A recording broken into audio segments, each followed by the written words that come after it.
Hi, ഞാൻ ബീന കൃഷ്ണൻ. ഇന്ന് നമ്മൾ പഠിക്കുന്നത് ക്ലാസ് 8 മാത്തമാറ്റിക്സ് ആണ്. കേരള സിലബസിൻ്റെ ടെസ്റ്റ് കണ്ടോ നിങ്ങളെ? കേരള സിലബസിൻ്റെ ടെസ്റ്റാണിത്. അതിൻ്റെ നമ്മൾ ഒന്നാമത്തെ ചാപ്റ്റർ നോക്കിക്കേ. ടെസ്റ്റ് കാണാത്തവർ കണ്ടോ, ടെസ്റ്റ് മേടിക്കാത്തവർ നോക്കിക്കേ. ഒന്നാമത്തെ ചാപ്റ്റർ ഈക്വൽ ട്രയാങ്കിൾ എന്നാണ്. കണ്ടോ, ഒന്നാമത്തെ chapter equal triangle. Equal triangle എന്ന് പറയുന്നത് തുല്യ ത്രികോണങ്ങൾ എന്നാണ്. അതായത് മലയാളം മീഡിയക്കാർക്കും ഇംഗ്ലീഷ് മീഡിയക്കാർക്കും കാണത്തക്ക രീതിയിൽ, മനസ്സിലാകത്തക്ക രീതിയിലാണ് ഞാൻ പഠിപ്പിക്കുന്നത്. നോക്കിക്കേ, ഒന്നാമത്തെ ചാപ്റ്റർ ഈക്വൽ ട്രയാങ്കിൾ എന്നാണ്. അതിൻ്റെ മലയാളം എന്ന് വെച്ച് കഴിഞ്ഞാൽ തുല്യ ത്രികോണങ്ങൾ എന്നാണ്. അതിനകത്തിൽ നമ്മൾ ആദ്യമേ ഈ ത്രികോണം അല്ലെങ്കിൽ ട്രയാങ്കിളിനെ കുറിച്ചൊന്ന് പഠിക്കാം. നോക്കിക്കേ, ആദ്യം ട്രയാങ്കിൾ എന്ന് വെച്ചാൽ 3 സൈഡ് 3 ആംഗിളും വരുന്നതിനെയാണ് നമ്മൾ എന്ത് പറയുന്നത്? ട്രൈ ആംഗിൾ എന്ന് പറയുന്നത്. അത് അല്ലയോ നിങ്ങളെ? നോക്കിക്കേ, ഞാൻ റഫായിട്ടൊന്നാണ്ടേ കണ്ടോ, ഇതിനെന്തുകൊണ്ട് 3 സൈഡ്, 1 2 3 സൈഡുണ്ട്, 3 ആംഗിളുകളും ഉണ്ട് അല്ലേ? അതുകൊണ്ടാണ് അതിനെ എന്ത് പറയുന്നത്? ട്രൈ ആംഗിൾ എന്ന് പറയുന്നത്. ഇനി ഈ ട്രയാങ്കിളിനെ സൈഡിൻ്റെ അടിസ്ഥാനത്തിൽ 3 ആയിട്ട് തിരിച്ചിട്ടുണ്ട്. Okay, equilateral triangle, isosceles triangle, scalene triangle എന്നിങ്ങനെ 3 ആയിട്ട് തിരിച്ചിട്ടുണ്ട്. അതിൻ്റെ മലയാളം നോക്കിയേ, സമഭുജ ത്രികോണം. ഒന്നാമത്തെ ഈക്വലേറ്ററൽ ട്രയാങ്കിൾ എന്ന് വെച്ചാൽ സമഭുജ ത്രികോണം എന്ന് വെച്ച് കഴിഞ്ഞാൽ എന്താണ്? സമഭുജ ത്രികോണം നോക്കിയോ നിങ്ങളെ? വേണ്ടേ, ഇതൊരു ട്രയാങ്കിൾ അല്ലേ? ഈ ട്രയാങ്കിളിൻ്റെ 3 വശവും ഒരുപോലെ വന്നാൽ, ഇപ്പോൾ ഇവിടെ 3 ആണെങ്കിൽ ഇവിടെയും 3, ഇവിടെയും 3, അതുപോലെ ഒരെണ്ണം കൂടെ വരയ്ക്കുന്നൊക്കെ ഇവിടെ 4 ആണെങ്കിൽ ഇവിടെയും 4, ഇവിടെയും 4, ഇങ്ങനെ വരുന്നതിന് എന്ത് പറയുന്നത്? ഈക്വലേറ്ററൽ ട്രയാങ്കിൾ അല്ലെങ്കിൽ സമഭുജ ത്രികോണം. ഓക്കെ ആണോ നിങ്ങളെ?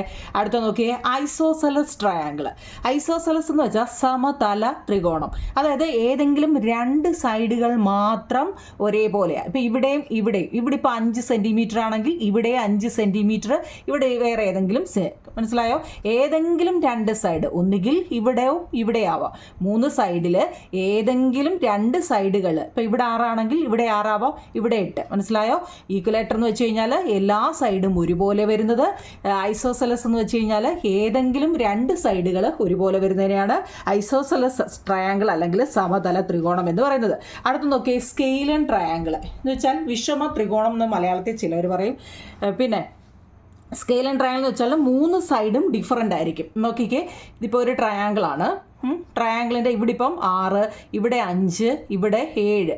ഇത് എങ്ങനെ 3 രീതിയിൽ, 3 സെൻറ്റിമീറ്ററിൽ, ഇവിടെ 8, ഇവിടെ 5, ഇവിടെ 6, ഇങ്ങനെ 3 സൈഡ് ഡിഫറൻ്റ് ആയിട്ട് വരുന്നത് എന്താണ്? പേര് മാറിപ്പോലെ സ്കെയിലനാണ്. ഇത് 3 ഓക്കെയാണോ നിങ്ങളെ? അതായത് സൈഡിനെ ബേസ് ചെയ്താണ് നമ്മൾ പറയുന്നത്. 3 സൈഡ് ഒരുപോലെ വന്നാൽ അത് ഈക്വലേറ്റർ, പിന്നെ 2 സൈഡ് ഒരുപോലെ വന്നാൽ ഐസോസെലസ്, 3 രീതിയിൽ വന്നു കഴിഞ്ഞാൽ അത് സ്കെയിലൻ. ഇത് നമ്മൾ സൈഡിനെ ബേസ് ചെയ്താണ്. ഇനി നോക്കിക്കേ, ആംഗിളുകളെ ബേസ് ചെയ്തും അതുപോലെ നമ്മൾ 3 ആയിട്ട് തിരിച്ചിട്ടുണ്ട്. Acute angle, right angle, obtuse angle. എന്താണ് ഈ അക്യൂട്ട് ആംഗിള്? ആംഗിളുകൾ നോക്കിയോ നിങ്ങളെ? വേണ്ടേ, ഇങ്ങനെ കണ്ടോ, ഇങ്ങനെയല്ലേ നമ്മൾ ആംഗിൾ വരയ്ക്കുന്നത്? 90 ഡിഗ്രിയിൽ കുറവാണെങ്കിൽ, നോക്കി ഇതൊരു 40 ആണെന്ന് വിചാരിച്ചോ, 90 ഡിഗ്രി ലെസ് ദാൻ അല്ലേ? ഇങ്ങനെ 90 ഡിഗ്രിയിൽ കുറവുള്ളതിനെ നമ്മൾ എന്ത് പറയുന്നത്? അക്യൂട്ട് ആംഗിൾ എന്ന് പറയുന്നത്. എന്നാൽ നേരെ ഇരിക്കുന്ന ഇതിനെ എന്താ? പെർപെൻഡിക്കുലർ. നേരെ ഇരിക്കുന്നതിനെ എന്താ പറയുന്നത്? 90 ഡിഗ്രി ആംഗിൾ. അതിൻ്റെ മലയാളം മട്ടത്രികോണം എന്നാണ്. മലയാളം മീഡിയക്കാർ നോക്കണം, മട്ടത്രികോണം എന്നാണ് റൈറ്റ് ആംഗിളിൻ്റെ മലയാളം. അടുത്ത നോക്കിയോ കുഞ്ഞുങ്ങളെ, ഒബ്റ്റ്യൂസ് ആംഗിൾ. ഒബ്റ്റ്യൂസ് ആംഗിൾ എന്ന് വെച്ചാൽ എന്താണ്? ഈ 90 ഡിഗ്രിയേക്കാൾ കൂടുതലുള്ള, ഇപ്പം 90 ഡിഗ്രിയേക്കാൾ കൂടുതൽ എന്ന് വെച്ചാൽ ഉണ്ടോ അല്ലേ? 90 ഡിഗ്രിയേക്കാൾ കൂടുതൽ. ഇപ്പം നേരെ വന്നാൽ അത് 90 ആണ്. ഇവിടുന്ന് വലത്തോട്ട് ഇങ്ങനെ ചരിച്ചാൽ 90 ഡിഗ്രിയേക്കാൾ കുറവാണ്. 90 ഡിഗ്രിയേക്കാൾ കൂടുതൽ വന്നാൽ എന്താണത്? Obtuse angle. അപ്പം ഒരു ട്രയാങ്കിളിനെ കുറിച്ചാണ് നമ്മൾ പഠിക്കുന്നത്. ഈ ട്രയാങ്കിളിൻ്റെ സൈഡ് എന്ന് വെച്ചാൽ ഇതാണ് സൈഡ്. ഈ 3 വശമാണ് സൈഡ്. ഈ സൈഡുകളെ ബേസ് ചെയ്ത് നമ്മൾ 3 ആയിട്ട് തിരിച്ചായിരുന്നു. Equilateral, isosceles, സ്കെയിലൻ. എന്നാൽ ആംഗിളുകളെ ബേസ് ചെയ്ത് നമ്മൾ 3 പഠിച്ചു. Acute angle, obtuse angle, right angle എന്നിങ്ങനെ 3. ഇതൊക്കെ നമ്മൾ കുഞ്ഞിലെ പഠിക്കുന്നതാ. ഇതുമായിട്ട് കുറച്ച് ബേസ് ചെയ്താണ് ഇനി നമ്മൾ പഠിക്കാൻ പോകുന്നത്. ഇനി നോക്കിയോ നിങ്ങളെ, ടെസ്റ്റിലെ ക്വസ്റ്റ്യൻ നോക്കിക്കേ. സൈഡുകളെക്കുറിച്ചും ആംഗിളുകളെക്കുറിച്ചുമാണ് ടെസ്റ്റിൽ കൊടുത്തിരിക്കുന്നത്. ഇത് ഏറ്റവും പ്രധാനപ്പെട്ടാണ്. നിങ്ങളോട് ചോദിച്ചേക്ക് നോക്കിയേ, സൈഡ് 4 സെൻറ്റിമീറ്റർ, 5 സെൻറ്റിമീറ്റർ, 7 സെൻറ്റിമീറ്റർ എന്ന് പറഞ്ഞിട്ടുണ്ട്. കണ്ടോ, 4 സെൻറ്റിമീറ്റർ, 5 സെൻറ്റിമീറ്റർ, 7 സെൻറ്റിമീറ്റർ. ഇതെങ്ങനെ വരയ്ക്കുമെന്നാണ് നമ്മളിനി പഠിക്കേണ്ടത്. ഇത് എങ്ങനെ വരയ്ക്കുമെന്ന് നോക്കിയോ നിങ്ങൾ. എത്ര സെൻറ്റിമീറ്ററൊക്കെയാണ്? 4 സെൻറ്റിമീറ്റർ തന്നിട്ടുണ്ട്. പിന്നെ എത്രയാ?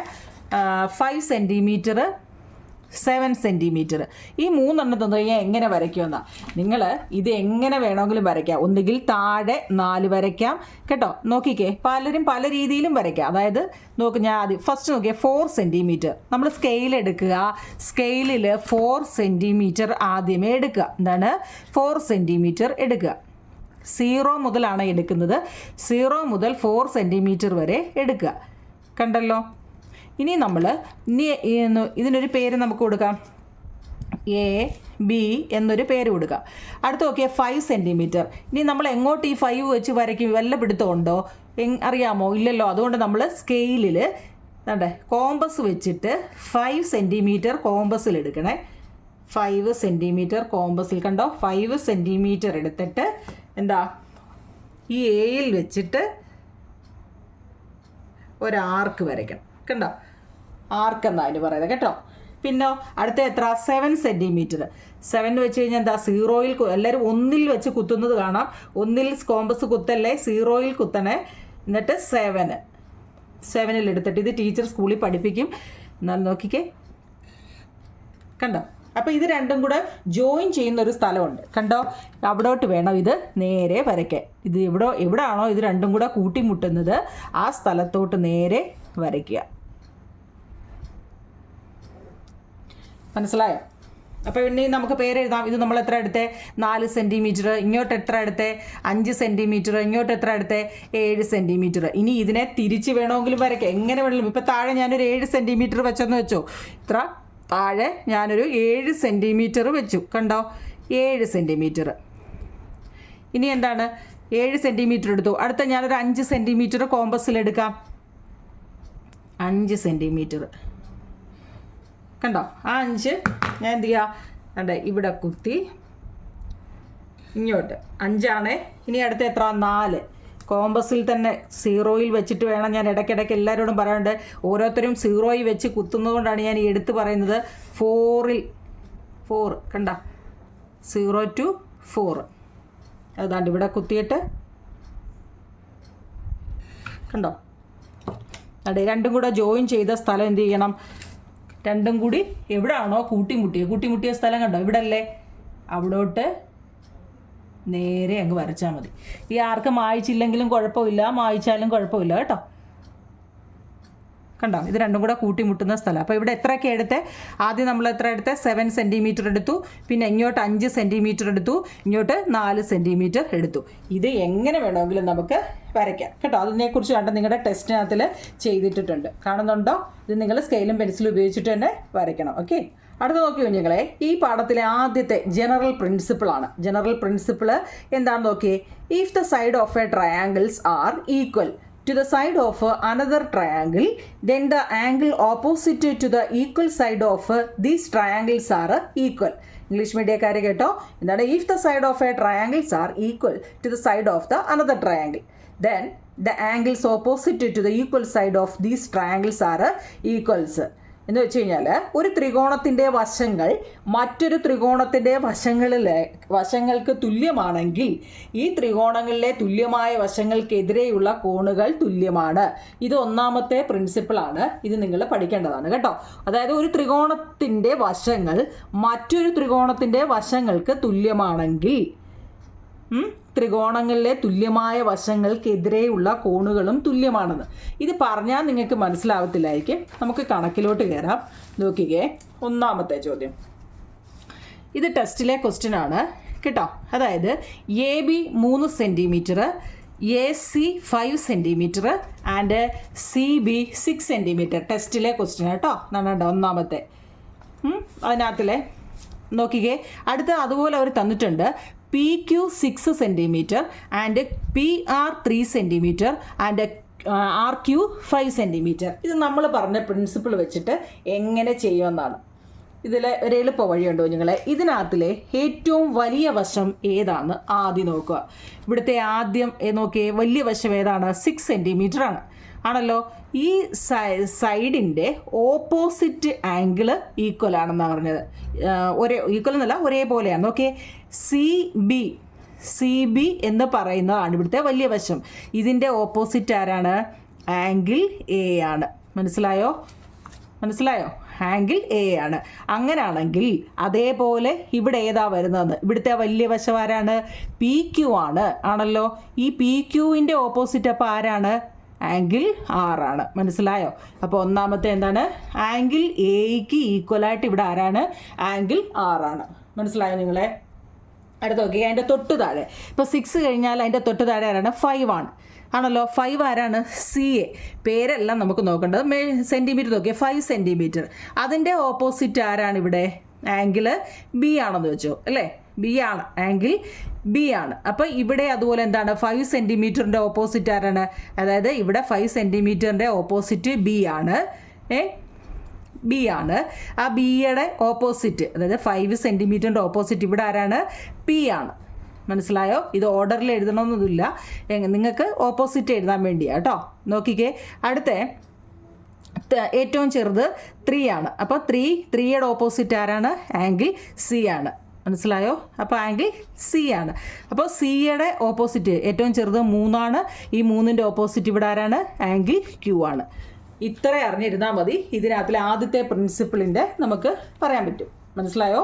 ഒന്നുകൂടെ പറയാം കുഞ്ഞുങ്ങളെ. ഇവിടുത്തെ ഏറ്റവും നീളമുള്ള, അത് ആദ്യം എടുക്കണേ, ഏറ്റവും നീളമുള്ളതിൻ്റെ ഓപ്പോസിറ്റ്, നീളമുള്ള സൈഡിൻ്റെ ഓപ്പോസിറ്റ്. അത് കഴിഞ്ഞ് ചെറുത് 5 അല്ലേ, അതിൻ്റെ ഓപ്പോസിറ്റ് എഴുതുക. പിന്നെ ഏറ്റവും ചെറുതിൻ്റെ ഓപ്പോസിറ്റ് സൈഡിൻ്റെ ഓപ്പോസിറ്റാണ് കേട്ടോ. ഇത് കാണുമ്പോൾ നിങ്ങൾക്ക് കാര്യം മനസ്സിലാവും. ഇത് നോക്കി വേണം പഠിക്കാൻ ഓരോന്നിൻ്റെ. ഓക്കെ, ഇനി ഇതിൻ്റെ ടെസ്റ്റിലെ ഏറ്റവും വലുതാണ് ഇത് കൊടുത്തേക്കുന്നുണ്ടോ? ആംഗിൾ എയുടെ അപ്പോൾ എന്താണ്, സിയുടെ എന്താണ്, ബിയുടെ എന്താണെന്ന് ഈ കൊടുത്തിരിക്കുന്നത്. ഇനി അതിൻ്റെ എക്സസൈസ് ക്വസ്റ്റ്യൻ കണ്ടോ കൊടുത്തിരിക്കുന്നത്? ഇത് നോക്കി, എക്സസൈസിൻ്റെ നോക്കിക്കേ. In the pair of triangles below find all pair of matching angles and write them down. എന്നുവെച്ചാൽ മലയാളം മീഡിയക്കാർ ചുവടെയുള്ള ഓരോ ജോഡി ചിത്രങ്ങളിലും ഒരു ത്രികോണത്തിലെ കോണുകൾക്ക് തുല്യമായ കോണുകൾ മറ്റേ ത്രികോണത്തിൽ നിന്നും നമ്മൾ എങ്ങനെ കണ്ടുപിടിച്ച് എഴുതണമെന്ന്. ക്വസ്റ്റ്യൻ നോക്കിയോ നിങ്ങളെ? ഇവിടെ നോക്കിക്കേ, നമ്മളിപ്പോൾ മുമ്പ് ചെയ്ത അതേ രീതി തന്നെയാണ്. A B, A C and C B. A B C എന്ന് പറയുന്ന ഒരു ട്രയാങ്കിളാണ്, അത്രയേ ഉള്ളൂ. A B C. A B 6 ആണ്, ബി സി 5 ആണ്, ആൻഡ് എ സി 4 ആണ്. ഓക്കെ, അതുപോലെ തന്നെ എന്ത് കൊടുത്തിട്ടുണ്ട്? ഇപ്പുറത്തും എന്താ കണ്ടോ? ക്വസ്റ്റ്യൻ കണ്ടോ? ഇതാണ്. ഇവിടെ P Q 5 and R Q 4, P R 6. കണ്ടോ? ഇതാണ് നമ്മുടെ ക്വസ്റ്റ്യൻ. ഇത് എങ്ങനെയാണെന്ന്, ഇതിൻ്റെ ചുവടെ ഓരോ ജോഡി ചിത്രങ്ങളിലും ഒരു ത്രികോണത്തിലെ കോണുകൾക്ക് തുല്യമായ കോണുകൾ മറ്റേ ത്രികോണത്തിൽ നിന്ന് ഇതുപോലെ തുല്യമായിട്ടുള്ള എങ്ങനെയാണ് കണ്ടുപിടിക്കുന്നത്? നമ്മളിവിടെ ചെയ്ത പോലെ തന്നെയാണ്. എങ്ങനെയാണ്? ഏറ്റവും വലിയ വശം ആദ്യം എഴുതുക. ഏറ്റവും വലിയ വശം ആരാണ്? ഏറ്റവും വലിയ എ ബി അല്ലേ? അപ്പോൾ അതിൻ്റെ ഓപ്പോസിറ്റ് ആരാണ്? സി. മനസ്സിലാവുന്നുണ്ടോ?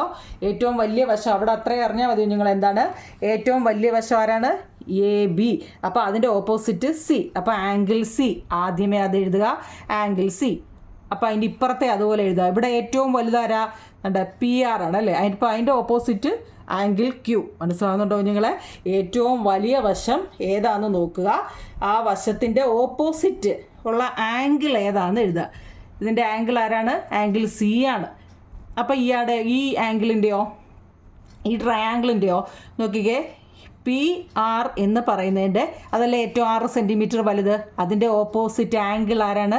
Angle Q. മനസ്സിലായോ? ഇനി അതിൽ ചെറുതാരാ? 5 സെൻറ്റിമീറ്റർ. ഇതിൻ്റെ ഓപ്പോസിറ്റ് ആരാണ്?